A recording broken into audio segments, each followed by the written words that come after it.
This week on the West Block, the heat is on. We Charity received no preferential treatment. This entire scandal reeks of corruption. Then, getting testy. Don't you get that this looks kind of dodgy to the average Canadian? We did this to be of service to the government. And Canada, China, and the UN. We need more leverage. We have to be clear about our own principles and about our own values.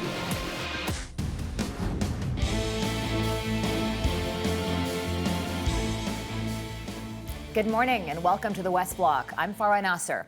The political controversy surrounding the We Charity dominated political headlines once again this past week.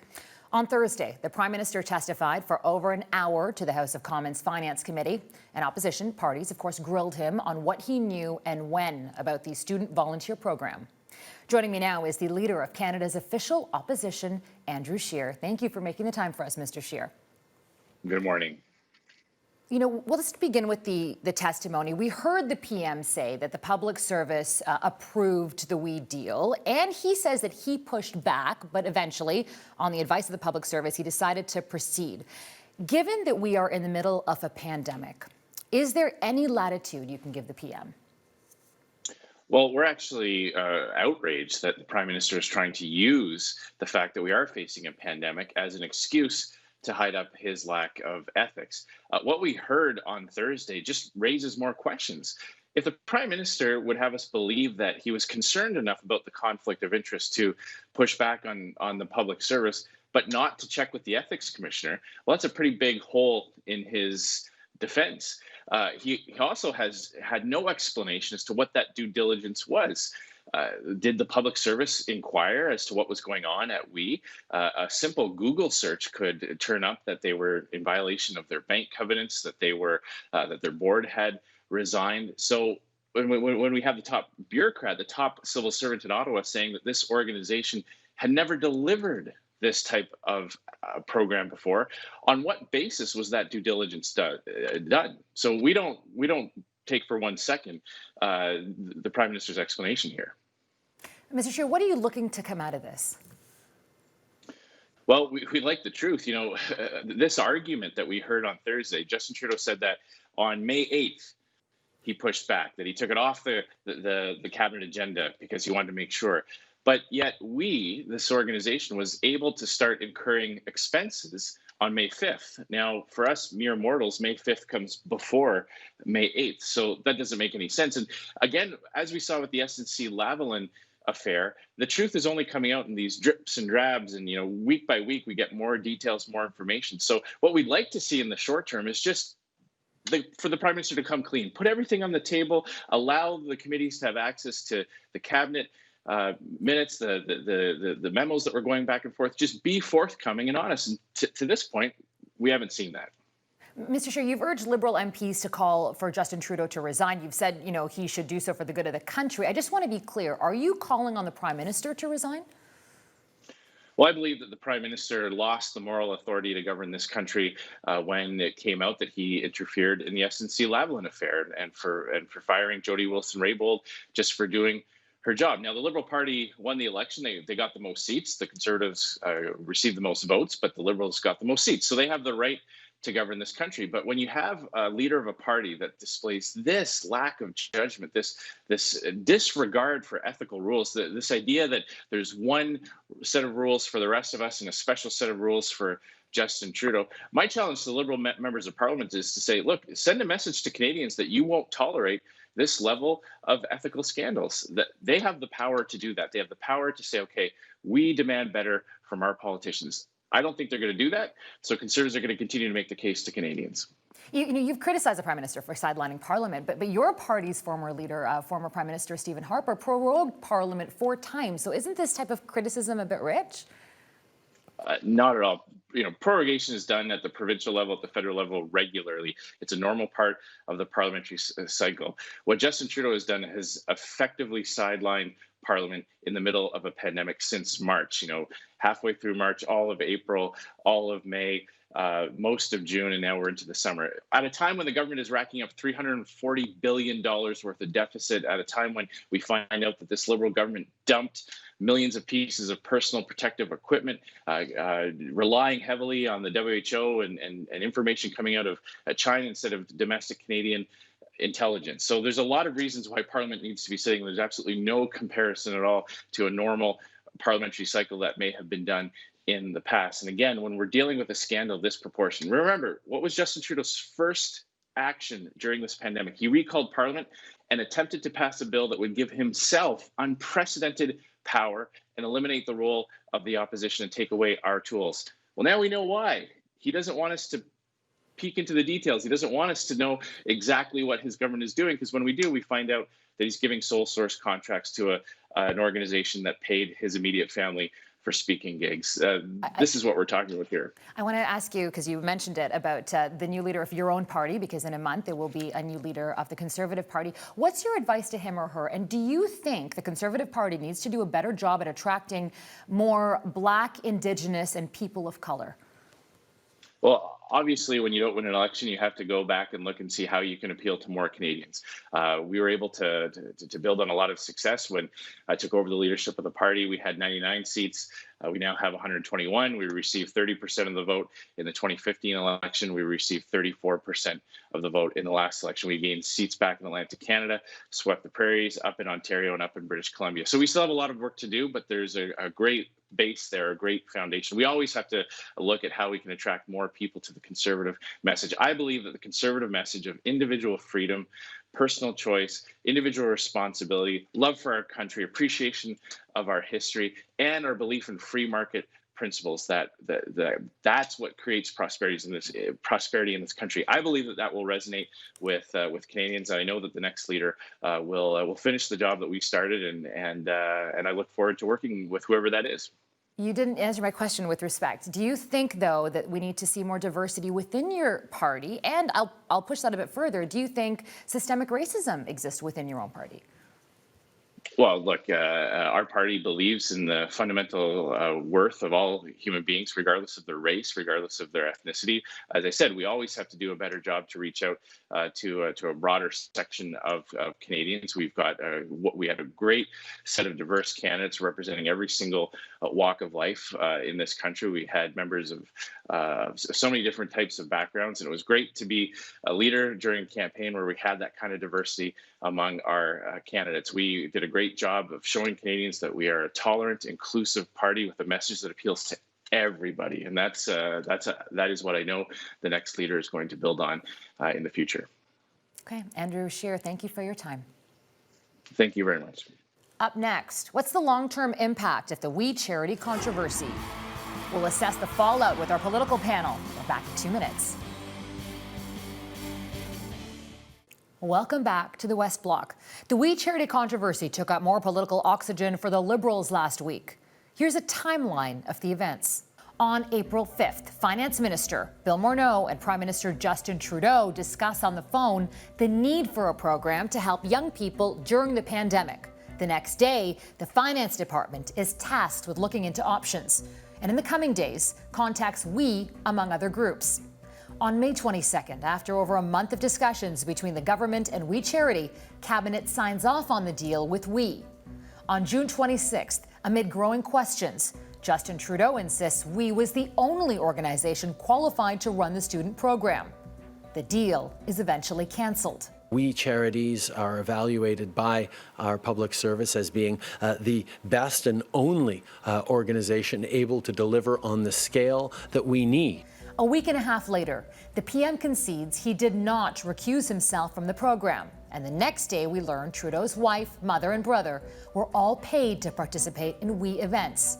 The trickle of information continues on July 22nd, with revelations by the finance minister that he overlooked paying for over $41,000 in expenses for 2 trips he took with his family to see We's humanitarian work firsthand. I want to apologize for this error on my part. It's a mistake. I think it was a mistake on my part. On July 28th, the Kielburger brothers publicly defend their organization's track record, paving the way for Justin Trudeau to answer questions at the committee about his involvement with We. We now join our journalist panel to discuss the We controversy in greater detail. Joining me is Marie-Danielle Smith. She's the associate editor at Maclean's Magazine and Global National's Abigail Beeman. Thank you both for joining us. I'm going to start with you, Marie-Danielle. The PM kept saying that this program was vetted by the public service. Is that a credible answer? Well, it is, because we've had public servants testify to that effect. We've had them tell us that they were involved in the early stages of the decision-making, and they were the ones who determined that We Charity was the only organization capable of distributing this program. However, the final say always rests with Cabinet, and the original idea came from Cabinet too, so it's fair to be asking questions about why the scope of the program was designed in this way, what they knew when, and whether they had any discussions about the conflict of interest concerns around the Prime Minister and his Finance Minister. You know, the Prime Minister kept saying he was aware of the optics. When he looked at the We program, he thought it might not be a good look. It seems like he had a gut feeling about that. Let's listen to him. This proposal mattered to me, and I, instead of encouraging it along like some people say because it was somehow connected to my family, I actually slowed it down and pushed back on it to try and make sure that everything was done exactly right. I mean, then the big question becomes if the Prime Minister knew that there could be a concern there with his family's relationship with We, why did he proceed with that organization? Abigail. Well, that's right. And that was the new defense that he presented in his testimony on Thursday, saying, hey, you know, I put the brakes on this. I waited for a couple of weeks to make sure that the civil service did its due diligence. But when pressed on that, on what due diligence were you asking for, and how did that make a difference in terms of the perception of a conflict of interest, the Prime Minister said that the due diligence was to prove that, yes, really, We was the only option here. But he still hasn't clearly answered what that due diligence did in terms of, you know, giving him confidence that the perception of a conflict of interest wouldn't be a problem going forward. Marie-Danielle, what questions do you still have out of the Prime Minister's testimony? Well, I think Abigail is right. We're still wondering what exactly that due diligence looked like. And I'd like to understand better the Prime Minister's rationale here. If he recognized a conflict of interest, or at least the perception of a conflict of interest, he seems to believe that a real conflict of interest didn't exist here. But he's already been investigated for ethics violations 2 other times in his government. He's been found guilty of breaching the Ethics Act. And so how did he not see this coming, right? And how did none of his staff see this coming? How did no one in his cabinet see this coming? And so I think it speaks to this very tiny circle that runs Ottawa right now. And I'm interested to know if they plan to make any adaptations there or further explain how this managed to happen. As Charlie Angus said during the testimony on Thursday, this was unnecessary.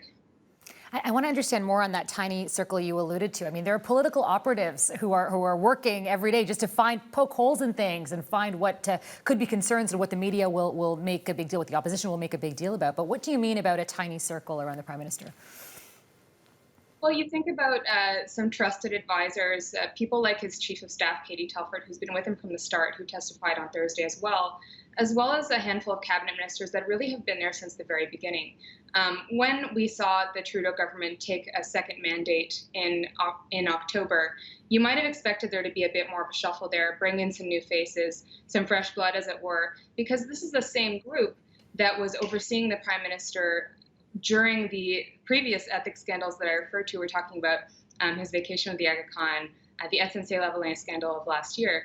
And so, you know, if there was any mismanagement around those files, you wonder why we haven't seen any shuffling around of the people who were there during that time. Interesting perspective. Now, the opposition MPs, of course, they were very forceful in the grilling of the Prime Minister. I want you both to listen to a bit of an exchange between Pierre Poilievre and Justin Trudeau. My mother How much? has just the dollar figure throughout her life. The dollar figure, Prime Minister. Various ways, and is proud How much? of the work that she's done, and I'm proud of her. How as much? Well. I'm looking for a dollar figure. We can get that number for you if you like. It's been out in the media. Do you think, Abigail, that this kind of harsh exchange can actually backfire? Aren't Canadians tired of politicians yelling at each other?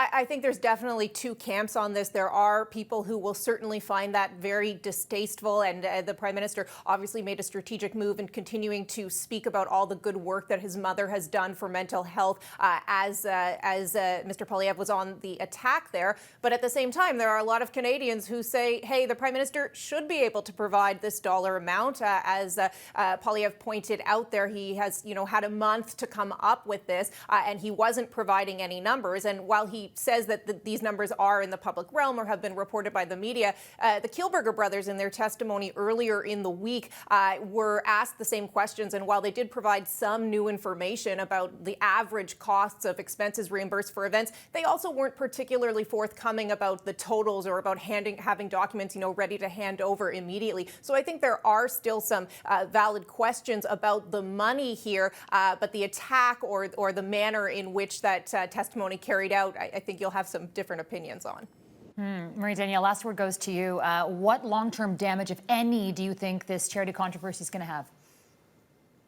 Well, I think we have yet to see what the lasting damage may be. Think back to some of the issues I mentioned before, and how in the long term they didn't seem to affect the Trudeau government very much. We're still in a pandemic. As you said, Canadians may be a little tired of watching the shouting matches on TV right now. The Prime Minister will have, to his critics, given them more to attack, and to his allies, given them a reason to hang on. So I think we'll see over the coming months, and whether any further details come out that provide more clarity on this.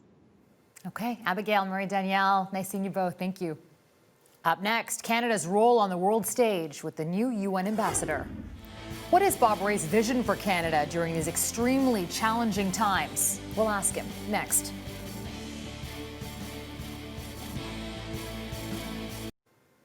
Welcome back. Bob Rae is a name that is familiar to many Canadians. The former interim leader of the Liberal Party of Canada and the former NDP Premier of Ontario is taking up a new job as Canada's ambassador to the UN. We reached him days before he starts in his new role in New York. Mr. Rae, welcome to the West Block. Thank you very much. Good to be with you. Let me start off by what your first order of business is going to be at the UN. What's your top priority for Canada on the world stage?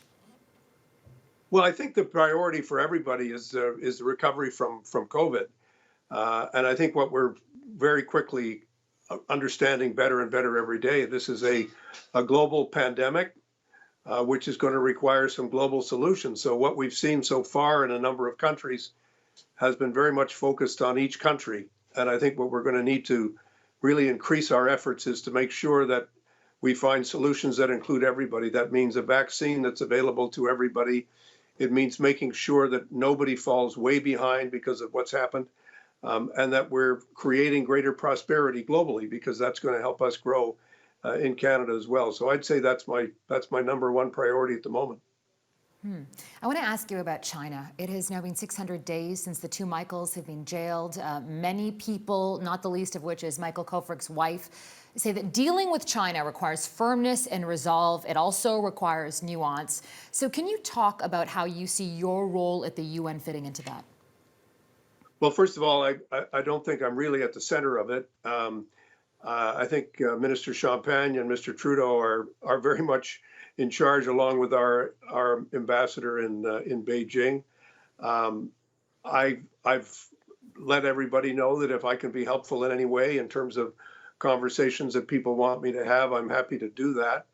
I think there's an overall sense among Canadians that this is a terrible, terrible way for a country like China to do business. That there's no justification for the imprisonment, and at the same time, Mr. Trudeau has made it very clear that he wants to carry on in a way that's going to maintain Canada's commitment to the rule of law. Just to follow up to that, I mean, do you think that China has respect for Canada? Do you think China takes our Prime Minister and our government seriously? Well, I think you're better off to ask them, but my sense is that Mr. Trudeau himself has handled this issue with a great deal of firmness, and at the same time with a great deal of compassion. But we're dealing with a country that has obviously taken huge exception to the decision by Canada to respect our extradition treaty. And I think most people, again, feel quite strongly that we have a treaty with the United States, as we do with a number of other countries, and we're not in a position to fool around with that treaty.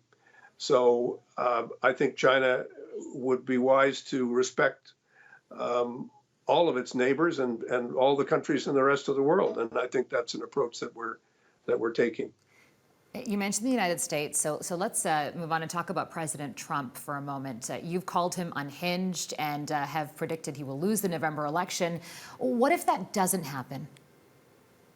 Well, first of all, I mean, I've said a lot of things as a private citizen, as you know, Farah. It's not hard to find me having spoken about a number of subjects. I won't be doing that anymore. Americans are in the middle of an election campaign. We'll just have to see what happens in that campaign. And as we go into every election campaign in a democratic country like the United States, we will obviously respect whatever the American public and the American people decide.